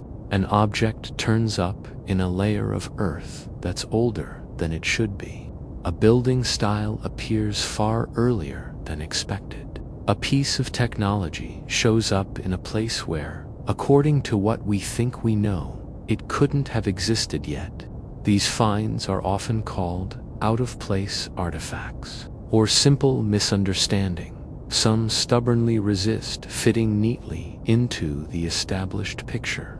In the most cautious corners of archaeology, those anomalies are often set aside, not ignored completely, but not given too much weight until more evidence appears. And that's fair. One unusual find doesn't necessarily mean the whole story needs to be rewritten. But if enough anomalies appear, and if they start to form a pattern of their own, then they're no longer just curiosities. They're signs that something in our understanding might be incomplete. There are well-known examples of this, sites that turned out to be thousands of years older than originally believed, tools that suggest advanced craftsmanship earlier than expected, bones that imply humans were present in a region long before our timelines allow. Every time one of these is confirmed, the reaction is the same. First surprise, then a revaluation of the established history. But there's a step before that revaluation that's less talked about, before the new understanding becomes part of the accepted story. There's often a period where the discovery sits in a kind of limbo. Some researchers take it seriously, others dismiss it as an error. And in that in-between space, speculation thrives. This is where the idea of an unknown civilization slips into the conversation. Because if there's a cluster of advanced techniques or unusual artifacts appearing earlier than they should, one explanation, though not the only one, is that they came from a source we haven't identified yet. A source that might have been more developed than we thought possible for the time. It's worth remembering that history as we know it is written mostly from what survives, and survival is uneven. Things last longer if they're made from certain materials, if they're buried in certain kinds of soil, if they're kept in dry or frozen conditions. A building made of stone in a desert can last for thousands of years. A wooden structure in a humid forest might be gone within decades. So, if a civilization worked mainly with materials that didn't preserve well, most of what they built could vanish without a trace. Even when things do survive, they can be hard to recognize. An ancient quarry might look like a natural rock face to someone who doesn't know what to look for. The remains of a settlement might be mistaken for random scatterings of stone and earthwork might be dismissed as a hill or ridge. It's only when someone takes a closer look with the right tools and knowledge that the human origin becomes clear. And sometimes, even with that knowledge, the meaning is still uncertain. We can measure and date a structure, but we can't always say exactly what it was for. Was it a temple, a fortress, a storehouse, or something entirely different? Without records, without context, we're left to interpret based on what we know from other sites. And if this site doesn't match those others, then we're in guesswork territory. That guesswork is part of why the shadows remain. If we're not sure what we're looking at, we can't always connect it to the bigger picture. It might be an isolated curiosity, or it might be one piece of a much larger network that's mostly invisible. There's also the human factor. Archaeology isn't done in a vacuum. It's shaped by funding, by politics, by the personal interests of researchers, and by the limitations of available technology. Some places get studied intensively because they're easy to access or because they fit neatly into the known timeline. Others are left for later, or not at all, because they're remote, dangerous, or simply not considered important. That means the archaeological record is not just incomplete, it's uneven. Some parts of it are overrepresented, others are barely touched. Could be the remains of people we've never heard of who lived and worked and maybe influenced the cultures we already know. Every so often, a discovery hints at this. A structure built with techniques that appear too sophisticated for its supposed builders. An artifact made from materials sourced hundreds of km away, suggesting trade networks we didn't think existed yet. A pattern in settlement locations that points to a shared knowledge of resources or defense strategies that no one is supposed to have had at the time. These hints are easy to dismiss if you're only looking at them individually. But when they start to cluster, when the same kinds of anomalies appear in different places and periods, they're hard to ignore. And that's where the shadows start to take shape. Not as proof, but as suggestion. You can think of it like a photograph with large portions blurred out. You can't see the details, but you can make out shapes in the blur. Something is there, even if you don't yet know exactly what. What makes this particularly challenging is that we don't know how much is missing. The shadows could be small, just a few isolated instances, or they could be huge, representing entire civilizations that rose and fell before we have any record of them. Without more evidence, it's impossible to say for certain. And yet, every artifact pulled from the ground, every site uncovered, every test result that comes back with an unexpected date adds one more piece to the puzzle. Sometimes the piece fits neatly into the picture we already have. Sometimes it changes the shape of the picture entirely. And sometimes it doesn't seem to fit anywhere until years later, when a new discovery suddenly makes it make sense. It's that possibility that keeps researchers looking. Because while the archaeological record is made up of what we can see, it's also shaped by what we can't. And the shadows, frustrating as they are, might be pointing us towards something much bigger than we've imagined. If the written record is the loud, clear voice of history, then the stones are its quieter, older counterpart. They don't speak in sentences. They don't tell you names or dates outright. And they can't correct you if you misunderstand them. But they hold a kind of language of their own, patterns in the way they were shaped, clues in how they were placed, meaning in their scale and orientation. Sometimes this language is easy to read, We find inscriptions carved into stone in scripts we already understand. We can translate them, compare them to other texts, and get a direct glimpse into what the builders wanted us to know. But more often, the stones are silent in that way. They have no letters, no numbers, nothing that matches a known writing system. In those cases, their language is the work itself, the choices made in carving, the methods used to move and position them, the alignment to natural or astronomical markers. Even the most unassuming stone can tell you something if you look closely enough. A groove worn into its surface might show where a tool was used repeatedly. Chisel marks can reveal whether the work was done with metal or stone implements.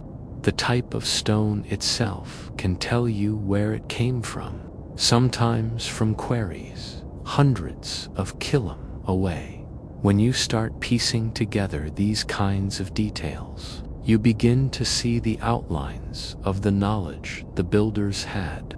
If the stones are perfectly level and tightly fitted without mortar, it means the builders knew how to cut and shape with extreme precision. If huge blocks were moved into place, it means they had ways of transporting and lifting weight that even today would take significant planning and equipment.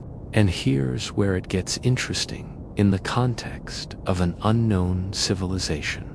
Some sites contain stonework that seems far beyond the capabilities of the culture it's attributed to, based on what we know of their tools and techniques. In those cases, researchers sometimes suggest the builders had help either from an earlier culture whose skills were inherited, or from a contemporary group we haven't identified yet. There are walls where the lower layers are made of enormous blocks, fitted so perfectly that you can't slide a piece of paper between them, while the upper layers are smaller, rougher stones, clearly from a different time. There are temples built over foundations that seem older than the civilization that built the temple itself. And there are isolated blocks carved with precision, lying far from any known quarry, as if they were once part of something much larger that has disappeared. Some stones carry markings that don't match any known script. They could be symbolic carvings, decorative patterns, or even functional instructions for builders. Without context, we can't be sure. Sometimes similar markings are found at multiple sites far apart, suggesting a shared tradition or common origin. Alignment is another part of the stone's language. Many ancient structures are oriented towards specific points on the horizon where the sun rises or sets at solstices or equinoxes. Others align with particular stars or constellations. These choices tell us the builders had a deep understanding of the sky and the cycles of time. They also suggest that astronomy was important enough to be built into the very foundation of their monuments. What's remarkable is how precise some of these alignments are. Achieving that level of accuracy requires careful observation over long periods, as well as the ability to translate those observations into construction. If you're already picturing a small, forgotten civilization with that kind of skill, you can see how their influence might have been passed along even if their name was not. It's also possible that the stones themselves were reused. If a later culture came across an abandoned site, they might have taken the best stones and built something new with them. In doing so, they might have erased part of the original design while preserving other parts without realizing it. That makes reading the language harder because you're looking at a mixture of messages from different times. Some researchers focus on tool marks to untangle this mix by studying the shape, depth, and spacing of marks left on stone surfaces. They can sometimes identify the type of tool used. If a site contains marks from tools that shouldn't exist in that period, it raises questions. Did the builders have access to more advanced tools than we thought? Did they inherit stones from an earlier group who did? Or is our dating of the site wrong? Then there are other mysteries that defy easy explanation. Giant blocks weighing dozens or even hundreds of tons and moved with apparent ease. Stones shaped with curves and angles so precise they would be challenging to reproduce with modern equipment on site. Surfaces polished to a mirror-like finish using methods we don't fully understand. There's no need to jump to the most extreme explanations to be impressed by this, even within the range of known human capability. Some of these feats require ingenuity, organization, and technical skill on a level that isn't common. If a now lost culture specialized in this kind of work, their creations could have been so enduring that they were adopted and incorporated by others long after they were gone. Stones can also speak through their wear. Erosion patterns can suggest how long they have been exposed to the elements, though this is tricky to measure. If a structure shows signs of weathering far beyond what we'd expect for its supposed age, it might mean it's older than we think, or that it was built using reclaimed materials from something older. Another subtle clue is the type of construction. Some styles of stonework appear in multiple regions that, according to conventional history, shouldn't have had contact at the time. Massive polygonal walls, for instance, appear in both the Andes and parts of the Mediterranean. Whether that's coincidence, independent invention, or the result of knowledge traveling between distant places is still debated. We also have to remember that some stones are no longer where they were originally placed. Earthquakes, floods, and human activity can move or topple structures, scattering their components.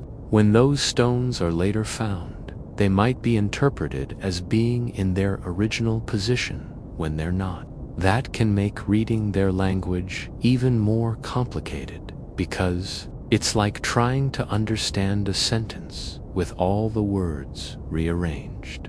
In the absence of a written record, the stones are sometimes all we have. And while they can't give us dates or names, they can tell us what was possible and what was valued. They can hint at networks of knowledge, at shared traditions, at capabilities we didn't expect. And sometimes they can point us towards something larger. A single carved block found in isolation might seem unremarkable.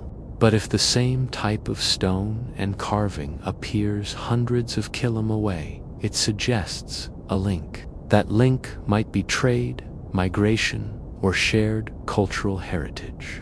And if those links multiply, they can form the faint outline of a civilization we haven't officially recognized yet.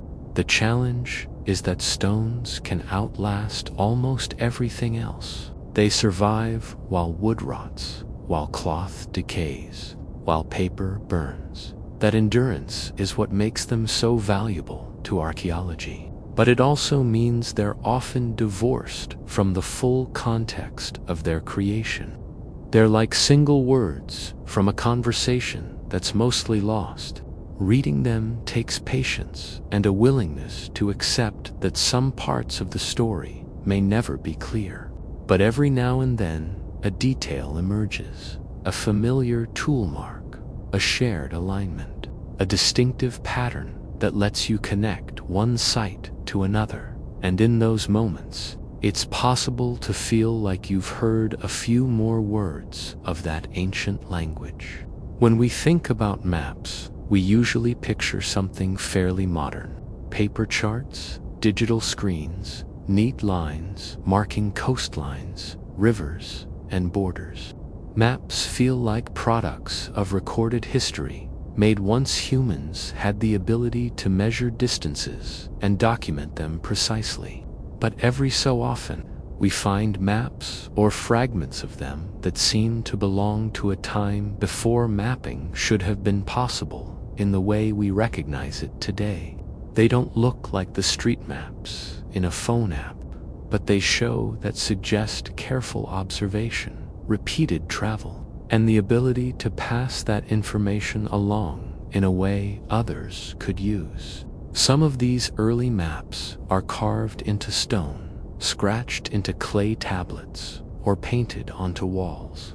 Others exist as descriptions in ancient texts that refer to places far beyond what the people of that time were supposed to know. There are maps that include islands we didn't officially discover until thousands of years later, or coastlines drawn in ways that match their appearance. Before the last ice age, when sea levels were much lower, how that knowledge existed at all is the question. In some cases, the answer might be coincidence, or the result of piecing together information from travelers over many generations. In others, the accuracy is harder to explain. You can imagine the effort it would take for a culture without modern surveying tools to chart hundreds of kilometers of coastline with precision, especially if they didn't have the benefit of aerial or satellite views. One of the most discussed examples is a map from the early 16th century that appears to show the coastline of South America in detail, along with a representation of Antarctica without its ice cover. Mainstream explanations suggest that it was a compilation of earlier maps, which themselves might have come from older sources. If that's true, then the question shifts from who made the 16th century map to who gathered that much earlier geographic knowledge in the first place. There are also indigenous mapping traditions that predate European contact. Some Polynesian stick charts, for instance, record the positions of islands, currents, and wave patterns over vast distances of open ocean. They aren't maps in the Western sense, but they function as highly effective navigational tools. The knowledge to make and read them had to be learned, practiced, and passed down over generations. If that tradition had begun earlier than we think, it could have mapped out enormous stretches of the Pacific long before outsiders arrived. Stone carvings in parts of Europe and the Middle East sometimes show layouts that appear to represent local landscapes, rivers, hills, settlements, drawn from a bird's eye perspective. Without written explanation, we can't be certain, but the resemblance is striking. They hint that even without a formal cartographic system, people found ways to represent spatial information visually. The idea that maps could preserve knowledge far older than the cultures who used them is not far-fetched when you consider how human memory works. A detailed map could be copied and recopied, modified slightly each time, long after the original context was lost. Over centuries, it might pass through many hands, each adding their own details or interpretations until the original maker's identity was completely erased. This is where the possibility of an unknown civilization enters the discussion. If we find maps or map-like representations that show places in a level of detail or accuracy out of sync with the period they're from, it raises the idea that the information came from somewhere else, somewhere with the ability to gather it in the first place. Maybe that somewhere was a seafaring culture with wide trade networks, or a land-based civilization with skilled surveyors and a reason to document faraway regions. The problem is, maps are vulnerable. Unlike stone monuments, they don't survive easily unless they're carved or etched into durable material. Most early maps would have been made on organic materials, animal skin, cloth, bark, or paper that decay quickly over time. Without protection, they're gone in a matter of centuries. That means for every ancient map we found, there could have been countless others that didn't survive. And yet, pieces do survive in unexpected ways. A map might be copied into a manuscript centuries later, preserving details from a much older source. It might be woven into a story describing a route or a coastline with enough specificity that when compared to modern geography, it matches real locations. It might even appear in myth, descriptions of lands across the sea or islands in certain positions relative to each other that later turn out to exist. We can't treat all of these as literal, but we also can't ignore the ones that line up too well to be chance. If 2 or 3 cultures far apart describe the same remote place with similar details, there's a chance they're drawing on the same route of information. Another intriguing angle is how some ancient structures themselves seem to serve as maps. Arrangements of stones, earthworks, or mounds can align to represent constellations or outline the shape of a region. In those cases, the map isn't something you hold. It's something you walk through. That kind of spatial representation suggests a deep understanding of both geography and symbolism, and a deliberate intention to preserve it physically. It's also worth noting that our own mapping of the world is still incomplete in certain areas. Large portions of the ocean remain only roughly charted, and even some land regions have minimal detail beyond satellite imagery. If a civilization with strong navigational skills existed thousands of years ago, they could have known things we're only rediscovering now, not because they had advanced technology in the modern sense, but because they invested generations into exploring and recording what they found. The preservation of maps, like any form of knowledge, depends on more than just the materials they're made from. It depends on whether they're valued, whether they're copied, whether they're taught. If an unknown civilization did map significant parts of the world, their maps could have been handed down to other cultures who adapted them for their own use, not knowing how old the information truly was. And if that happened, it means that some of the earliest recorded maps we have might already be compilations of even older work. The traces of that older work could be hiding in features that seem out of place. Accurate details of places supposedly undiscovered at the time, or geographic features shown as they would have looked under different climate conditions. Maps are more than just tools for navigation. They're statements about what's known and what's important. What's included tells you what the makers considered worth recording. What's left out tells you where their attention didn't reach, or perhaps what they didn't want others to know. In some cases, deliberate omissions could hide valuable knowledge from rivals, meaning the full picture was kept private, while the public version showed only select information. If we ever do find a map that can be confidently traced to a civilization we don't recognize, it will probably not come with an easy label explaining who made it and why. More likely, it will be a small detail on a known map that doesn't fit.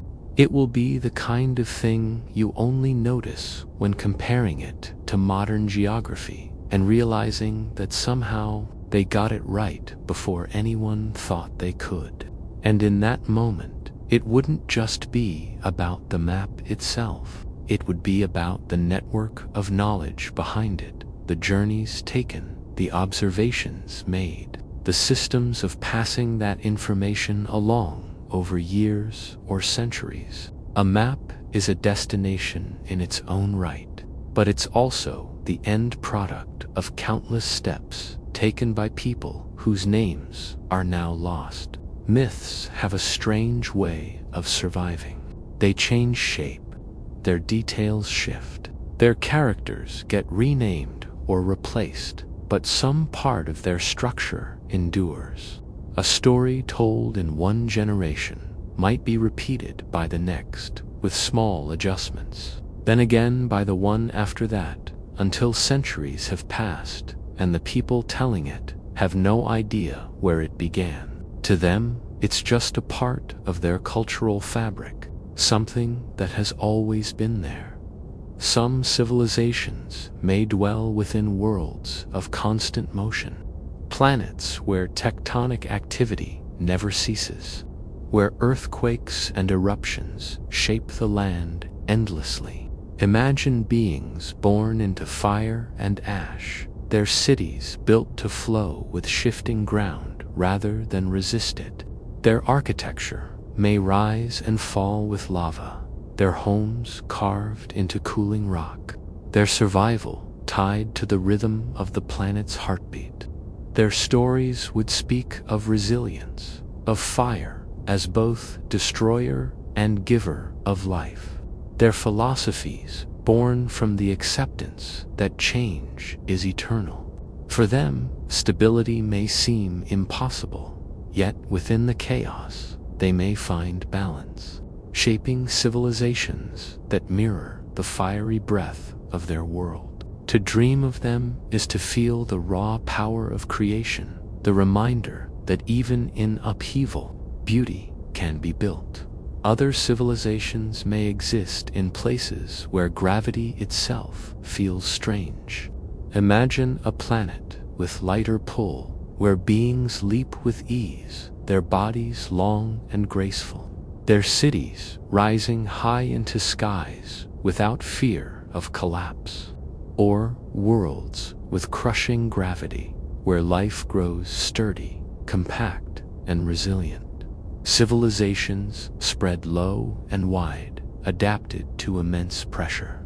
Their cultures would be shaped by forces invisible yet constant, their myths tied to the sensation of weight or freedom.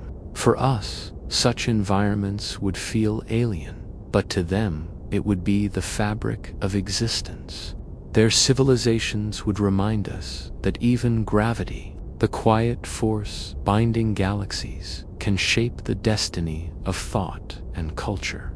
In drifting to sleep, we carry this truth that every world writes its own story, and every story leaves a mark on the universe. Some civilizations may not inhabit planets at all, but live upon comets, drifting for eons through the dark reaches of space. Picture beings who sleep in frozen silence for centuries, awakening only when their icy homes pass close to stars. In those brief seasons of light, they may gather, build, and celebrate, their cultures shaped by cycles longer than we can comprehend. Their music may rise only once in an age, their stories told across generations who never meet, yet share the same song. Their civilizations would be fleeting to us, but to them, this rhythm would be life itself, a balance between silence and song, between frozen stillness and brilliant awakening. To think of them is to remember that not all life is constant, and that beauty can emerge in patterns spread across vast distances of time. There may also be civilizations that live in harmony with technology so seamlessly that the line between nature and invention vanishes. Imagine beings whose bodies and tools are one, who grow cities as if planting gardens, who weave machines into ecosystems like vines into forests. Their civilizations would not see technology as separate, but as extension, as natural as breath or stone. Their art may be living, their homes self-sustaining, their societies bound not by conquest of nature, but by integration with it. To us, this unity may seem like future, but to them, it would simply be life as it has always been. They remind us that the highest achievement of any civilization may not be control, but harmony, the ability to live with the world rather than against it. As we imagine them, we feel hope that such balance may also be possible here on Earth. And finally, there may be civilizations that are truly unknowable, beyond the reach of our imagination. Beings who live in dimensions we cannot perceive, who think in ways our minds cannot hold, whose civilizations unfold across realities we cannot enter. To us, they may be invisible, inaudible, intangible, yet they may exist all around us, threads woven through the fabric of the universe. Their histories may stretch beyond time, their societies bound by laws we do not understand, their presence felt only in fleeting glimpses of wonder, in mysteries we cannot solve. To imagine them is to accept humility, to recognize that our place in the cosmos is small, but not insignificant. For if such civilizations exist, then we too are part of this vast, endless story, a single voice among countless others. As we drift into silence, we remember the universe is not empty, but full of possibilities, waiting for us to dream them into being.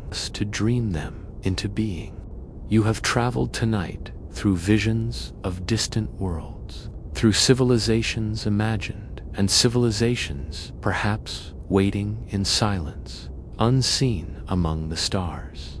We have walked through forests beneath alien skies, sailed oceans beyond our own, and listened to voices that may never reach us, yet echo in the chambers of our imagination. In every story, in every possibility, we are reminded that the universe is vast, and within that vastness, there is space for countless dreams, countless lives, countless civilizations. As you drift toward rest, let these visions remain soft and distant, like stars on the horizon of sleep. The truth of whether these civilizations exist may never be known to us, but the wonder they bring is enough to carry us gently into dreams. For in dreaming, we too create worlds. We too become architects of civilizations unknown, weaving tapestries of possibility in the silence of night. Let the thought of the cosmos cradle you, the endless expanse above reminding you that you are part of something immeasurably beautiful. Thank you for joining us tonight on Earth Analyst. If you found comfort in this journey, remember that there are always more worlds to explore, more stories to tell, and more mysteries waiting quietly in the dark. Until we meet again, may your dreams be filled with wonder, your rest be deep and peaceful, and your spirit reminded of the infinite possibilities that lie within the universe. Good night.